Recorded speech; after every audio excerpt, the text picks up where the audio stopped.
Good afternoon, and I hope you're all enjoying this sunny spring weather that we're having, or certainly I am here now. Thank you for joining us. Today I have what we hope will be a timely webinar from James Lewis, one of our health and safety consultants, and he's going to be talking on work experience and young people. What do we need to do? I think we felt that this was a timely webinar, considering we've got the work experience time of year coming up. And I think all of us would agree that work experience is very valuable for young people, but we hear often stories of health and safety getting in the way, or sometimes the opposite, of where people do not seem to be protecting these young people properly. So hopefully James will put some balance on this for us. As usual, the webinar will be recorded, so if you have any technical problems, you can come back and listen to it, or actually get your colleagues to listen to it if you feel it would be valuable for them. If you have a question, please use the panel on the right-hand side of your screen, and I'll try and get through as many of the questions at the end of the session as I can. So, really, without further ado, over to you, James. Thank you, Catherine, and good afternoon, everyone, and welcome to the session today. Work experience in young people, what do we need to do? The session is going to cover a couple of points, including why employers should assist young people in gaining experience in the workplace, and what some of the most common barriers are to arranging work experience. What the responsibilities are of all the interested parties, from the person organising the work experience through to parents or guardians, and what employers need to do to ensure they're complying with all the relevant legislation, and most importantly really is how to keep it simple. First of all, we're going to have a quick look at some definitions just to give a bit of clarity. When we're talking about a young person today, we're going to be talking about anybody under the age of 18 in the workplace. Work experience, well, that's a collective term used for anyone who is getting experience through working for an organisation voluntarily or through a recognised training scheme such as a traineeship. A person on a traineeship is not employed by an organisation, as in the employer, but is completing essential work preparation training, could be improving literacy and numeracy skills, and gaining necessary work experience needed to get on an apprenticeship or progress in the world of work. And that's with a training provider. Traineeships last generally between 6 weeks to 6 months. An apprenticeship, an apprentice is employed by your organisation, will work alongside your experienced staff to gain job-specific skills and study towards a related qualification. And that could be one-day day release, it could be somebody coming into the premises. Apprenticeships take between 1 and 4 years to complete, and that really does depend on what level of qualification that the young person is undertaking, which sort of leads us into the question, well, why do we need to arrange work experience? There were 1.86 million people unemployed in the 3 months up to the end of January this year. 743,000 of those were young people aged between 16 and 24. The numbers did fall over the last quarter from the previous quarter by 12,000 people, which is quite positive. Out of those 743,000 people, 202,000 young people have been employed for over 12 months. Introducing young people to the world of work can help them understand the work environment, gain valuable skills in helping them get a job later on in life, choose future careers, or just prepare for employment. As Catherine said, it's vitally important that we offer these young people work experience as much as we can.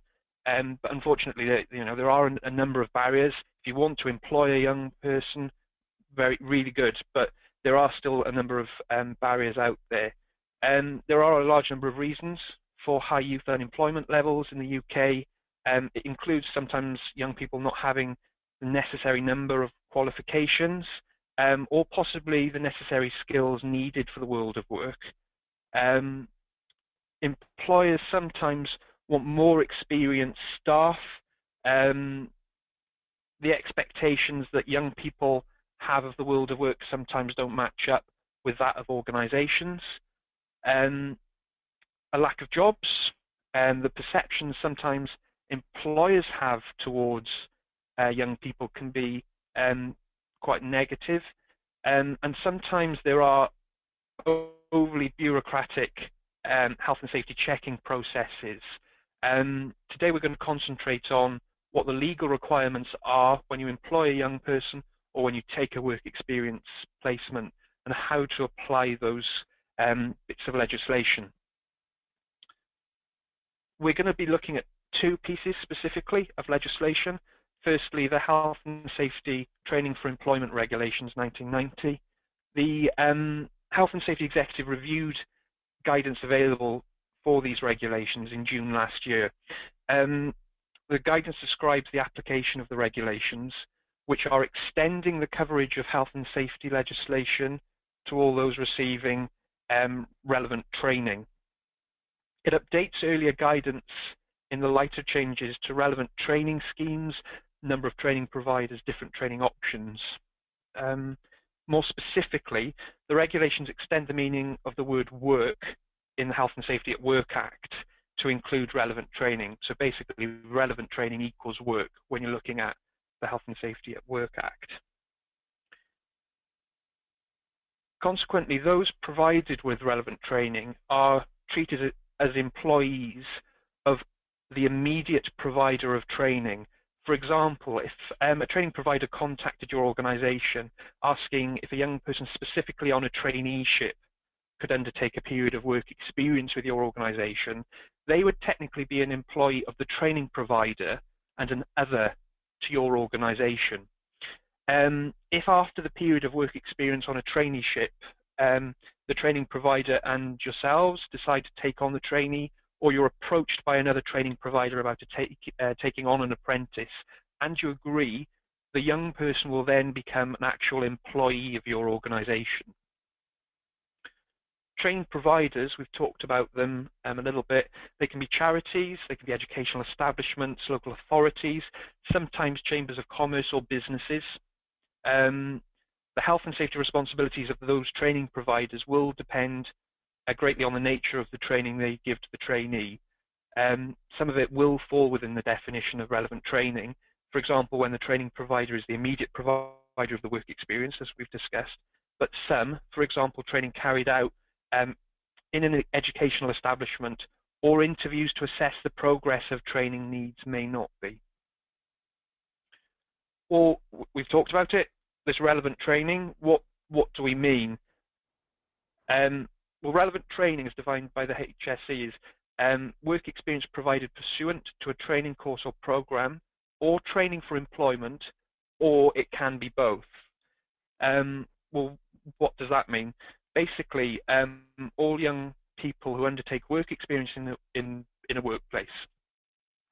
The definition does have an example, has an exception, which excludes work experience or training for employment where the immediate provider of that training is an educational establishment and the work experience or the training is part of a course run by that establishment. For example, I've worked previously for a college. Part of the college was a specific catering academy where learning to cook practically is technically classed as work experience. But because it's part of the course, it's not deemed as relevant training. So therefore, the educational establishment will still only have Health and Safety at Work Act Section 3 duties towards the pupil or young person or student. It may be the case that a participant on a training course spends part of his or her time at a workplace and part on a college course. For example, somebody doing relevant training in an office who goes to learn accountancy skills or word processing skills.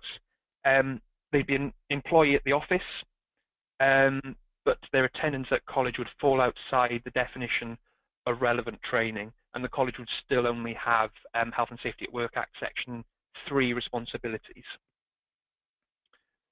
Work experience work experience in educational establishments.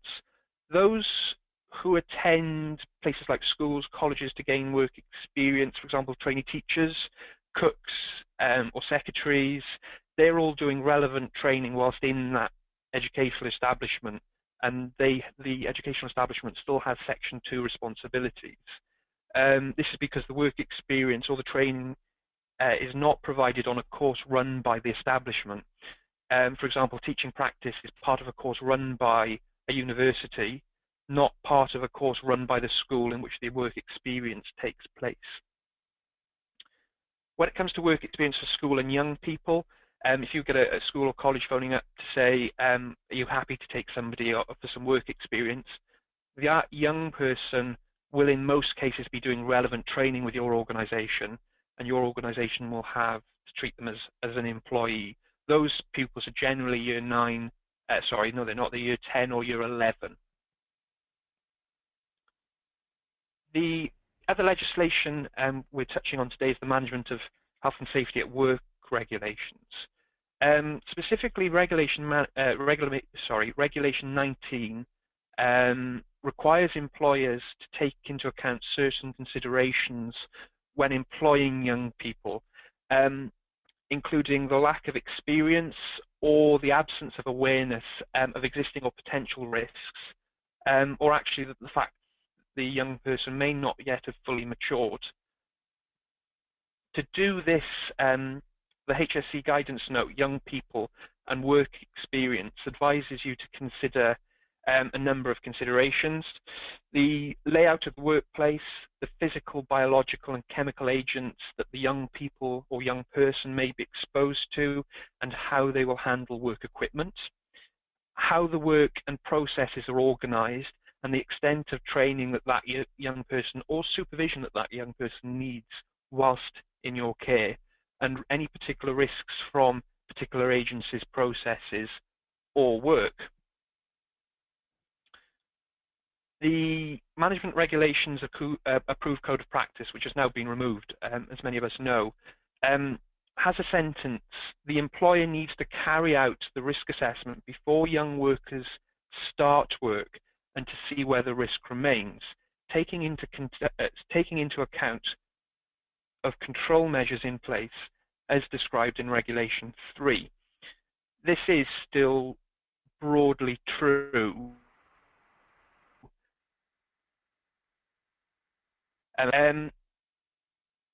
Simply, you should review your existing arrangements for assessing and managing risks to include young people.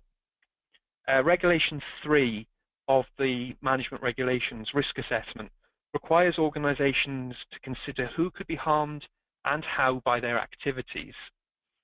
If you're considering employing a young person or engaging in work experience market, complying with the risk assessment element of Regulation 19 Young People could be as simple as reviewing your current risk assessments and including young people in the who can be harmed and how section whilst carrying out a risk assessment.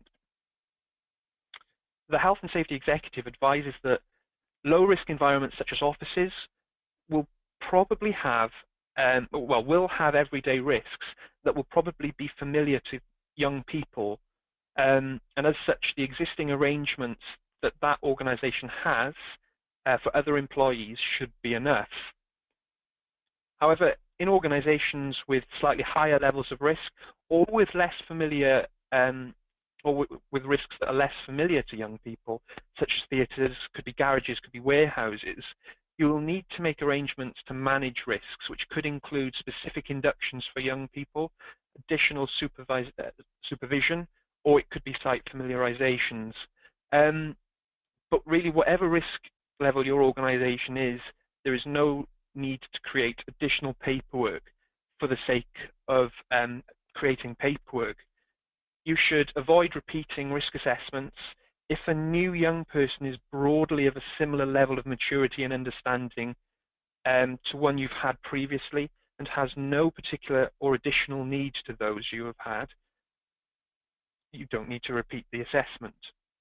If you don't currently employ a young person, have but not done so in the last few years, and are taking on a young person for the first time, or it could be that a young person with particular needs has asked to participate in some work experience, you need to review your risk assessments before they start and document any changes that you make.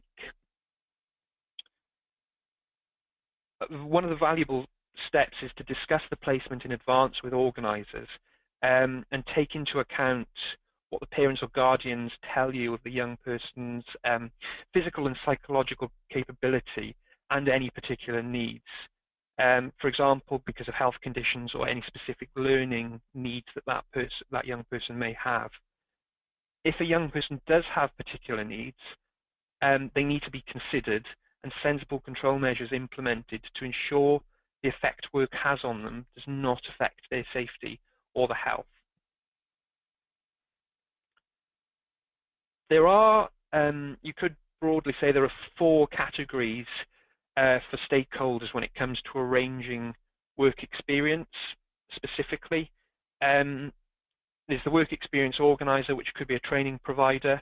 It could be a parent or a guardian arranging work experience on behalf of a young person. There's the workplace provider, the employer or the organization that says, yes, we will take someone for work experience, the young person themselves, and then the parent or the guardian if it's a training provider, for example, arranging work experience. There are a number of types of different work experience organisers: schools, colleges, training providers, which we touched on, third-party independent businesses, which sometimes act on behalf of schools and organisations. They tend to carry out checks of an organisation, and there may be certain circumstances, or there may be occasions when you are advised that a particular placement isn't possible due to health and safety. Generally, there are very few work activities a young person cannot do due to health and safety legislation. Within low-risk environments, this shouldn't really happen. If somebody says, no, you can't come here because of health and safety. But unfortunately, when I've been involved in the vetting processes of organisations, I've encountered these situations. If you are arranging work experience on behalf of a young person, just remember that the employer has primary responsibility for the health and safety of that young person, and they should be managing any significant risks. You should take reasonable steps to satisfy yourself that the workplace provider are doing this. For employers who are new to taking on young persons or work experience, just talk through with them what the young person will do and any relevant precautions they may need to take, and make a note of your conversation. You can rely on past experience or pooled experience.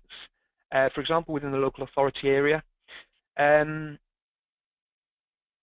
don't need to do it all again. You don't need to do the entire checking process again for a new person when an employer is already known to you and has a good track record. And young persons are no different from those in past placements. Work with parents or guardians to ensure employers know in advance, or if you're the organisation, check with the parents about any people or any young people who might be at greater risk because of, as we've discussed, any health considerations or learning needs, so that you can understand, or the employer can understand, and implement appropriate control measures to ensure that that young person gets the most out of their work experience, or if you're employing a young person, they can get the most satisfaction out of working for your organisation without their safety and health being affected.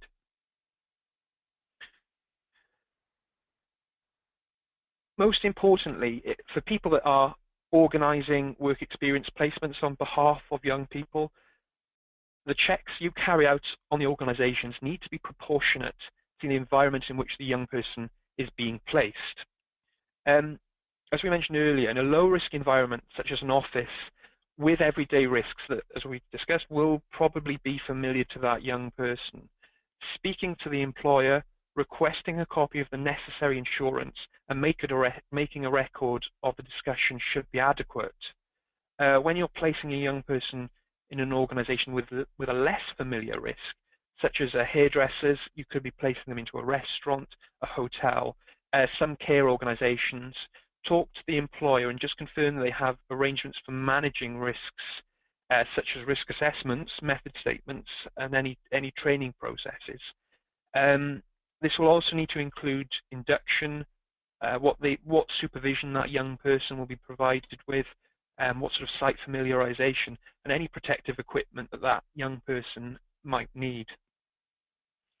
When we look at higher risk environments, could be construction, some agricultural placements or manufacturing, you need to discuss with the employer what work the young person will be doing or observing, the risks involved, and how these are managed. Remember that although the placement might be in a higher risk environment, such as a manufacturing organization, the work the young person is doing and the surroundings they are working in may not be. They could just be working in a separate, segregated office from the higher risk area. You do need to satisfy yourself that instruction, training, and supervisory arrangements have been properly thought through and will be appropriate for the individual needs of that young person. And also check that the employer understands about specific factors about employing young people, such as their maturity. You will also need to check that the young people know how to raise any health and safety concerns, possibly back to yourself, but specifically whilst on site.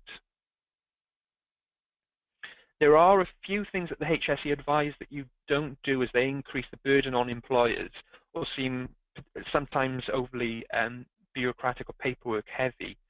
You don't need to repeat the process for every new young person or visit unnecessarily when an employer is known to you and you have a good track record, and the young person's needs are no different to those on past placements.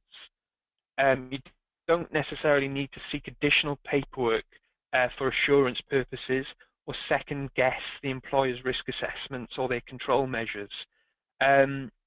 It could sometimes be seen that you're giving a false impression that you've approved the risk assessments if it's a risk assessment you've requested. Also, employers with fewer than 5 employees, so SMEs, if they're temporarily having a work experience student, they don't necessarily have to then, which will take them over the 5 employees, as an example, sorry. You then don't have to ask them to write down everything they're doing, create a health and safety policy. Best practice would be for them to write it down, but there's no necessary requirement for them to write it down because of a temporary increase of staff.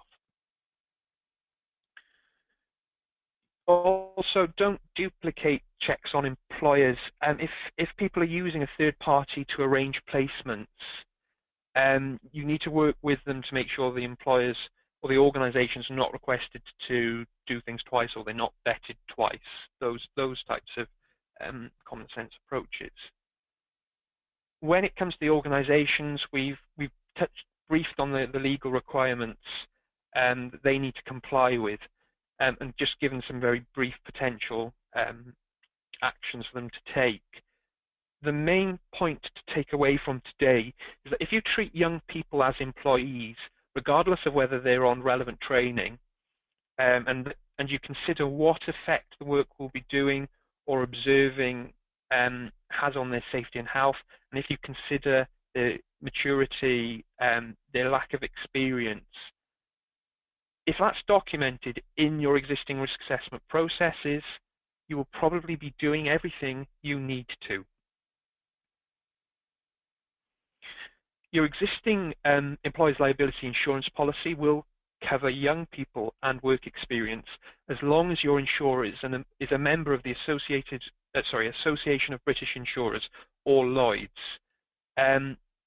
There will probably be no need for you to obtain additional employer's liability insurance if you take on work experience or young people, but it's worth checking within your organisation, the people who arrange the insurance cover, that you are covered.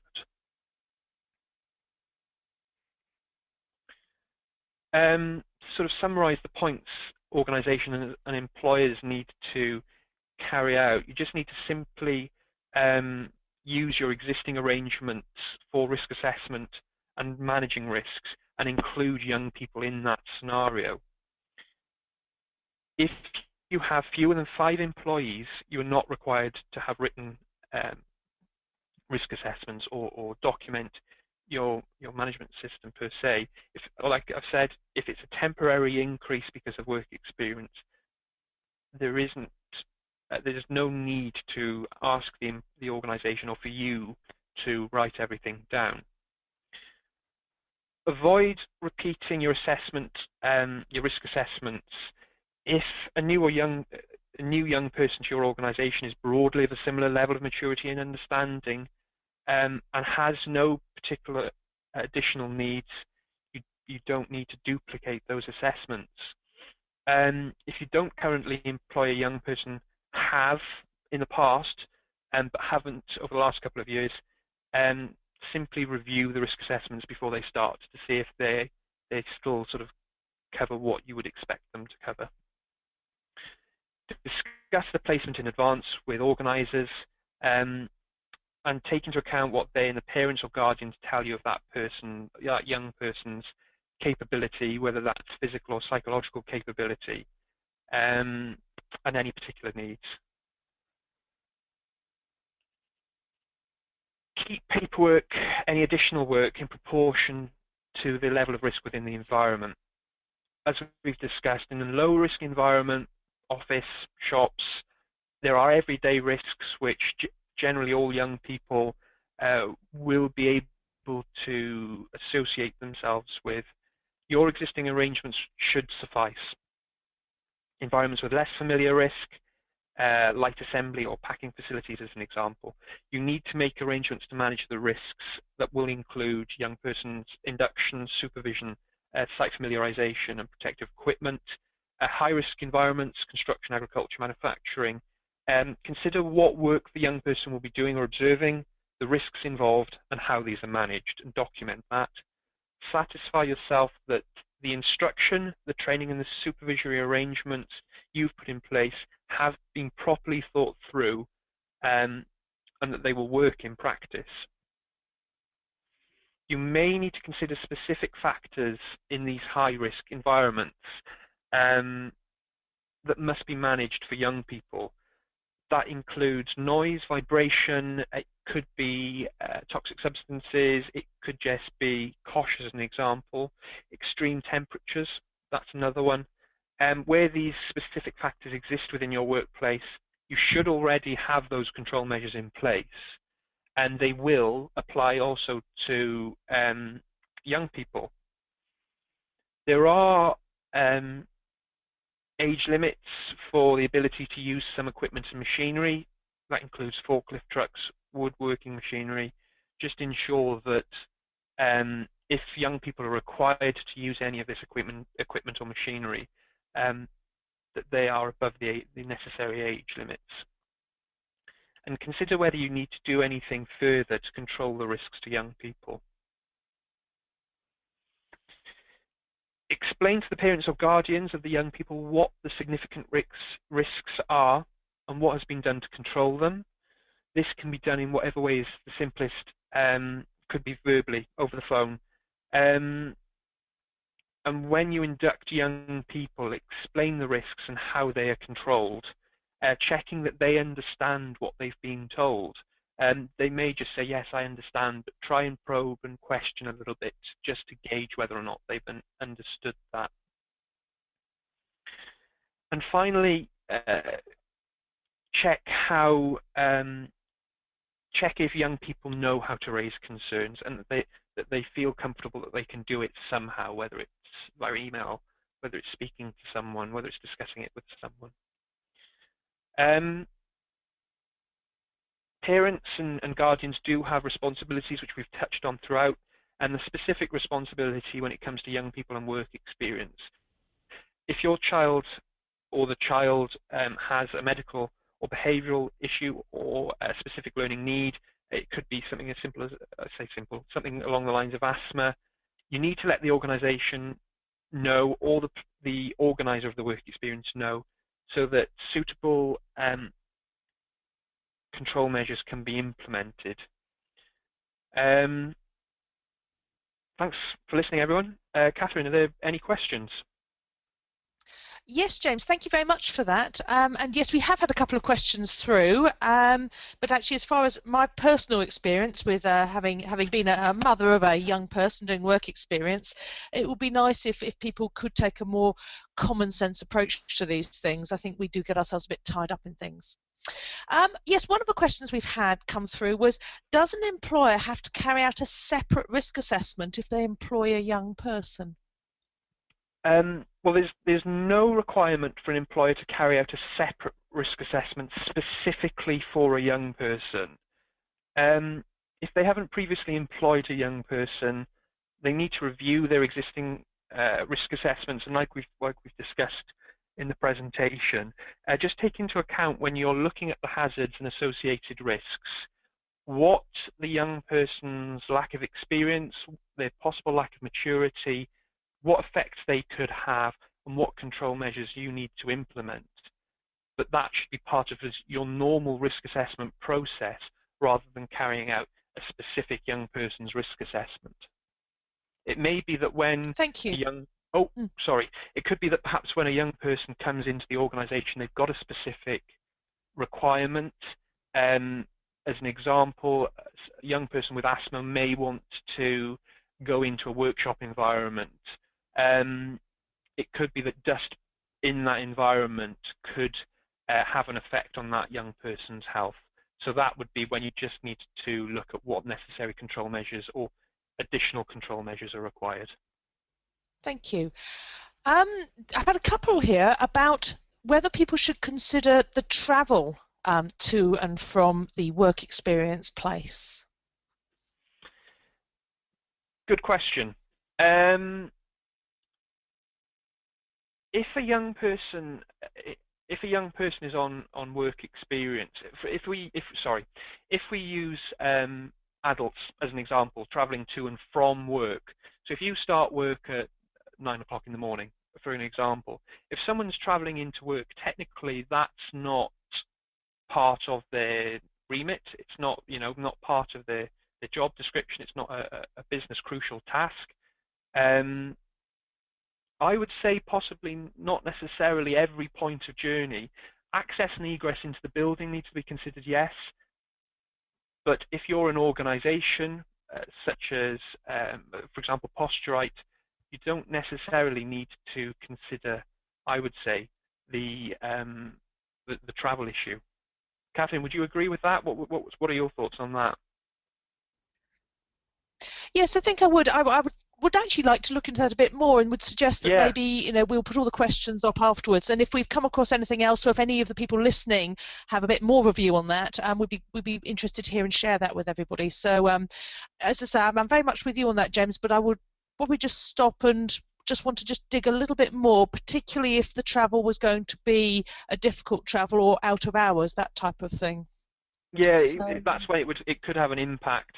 The other time it could have an impact is perhaps when they're with a training provider, and the training provider says, we need you to go to Joe Bloggs Limited down the road to carry out work experience, and travelling during the time of their training. That's when it could be considered.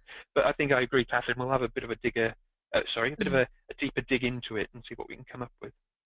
Yeah. I've got lots of questions coming in. We're going to be needing, I'm not going to be able to do all of them, I'm afraid. Just a quick one. Are the work hours different for young persons? Do you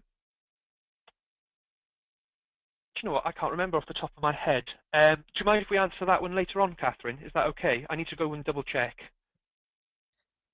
No, that's fine. I mean, I know there are various things for various ages, so it might be useful to put a chart up there, maybe with the Q&A. So I think that would be quite useful, because it is age related, certainly from my experience.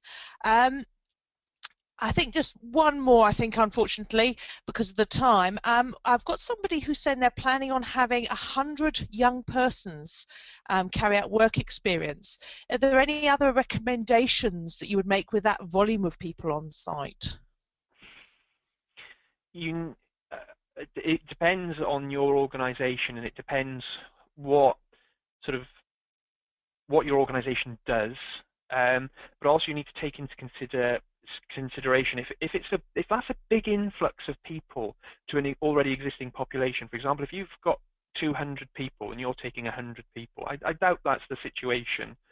You need to consider emergency evacuation. In an emergency evacuation situation, how many people you can actually fit into the premises. If you could give us a little bit more information on that in regards to the size of your organisation, we'll be able to answer it later on as well.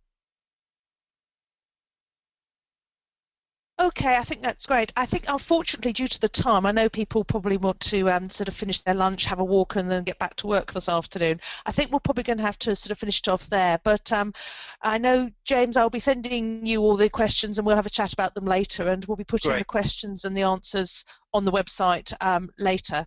So I think I'll thank you again, James, for that, and just do a little bit of housekeeping to round us up this afternoon. Just to let you know that we have an interim webinar. We're having a rerun of the active working in the office webinar that John Ridd did for us a couple of weeks back. It is being rerun on Friday the 1st of May, and there'll be more opportunities for questions with that. So if anyone's interested or have colleagues who you think would be interested, that is on Friday the 1st of May. Our next new scheduled webinar will be on Friday the 15th of May, and this is a very interesting one by Matthew Birtles, who's of the Health and Safety Labs, and he's going to be talking about a subject very close to my heart, particularly of mobile DSE ergonomics. And it's certainly a subject that I think all of us are dealing with at the moment, both at work and possibly in our home lives as well. So that'll be Friday the 15th of May at 12:30. So apart from that, your CPD certificates or certificates of attendance will be winging their way to you, and we look forward to you joining us again soon. So enjoy the weekend, and yes, see you soon. Goodbye now.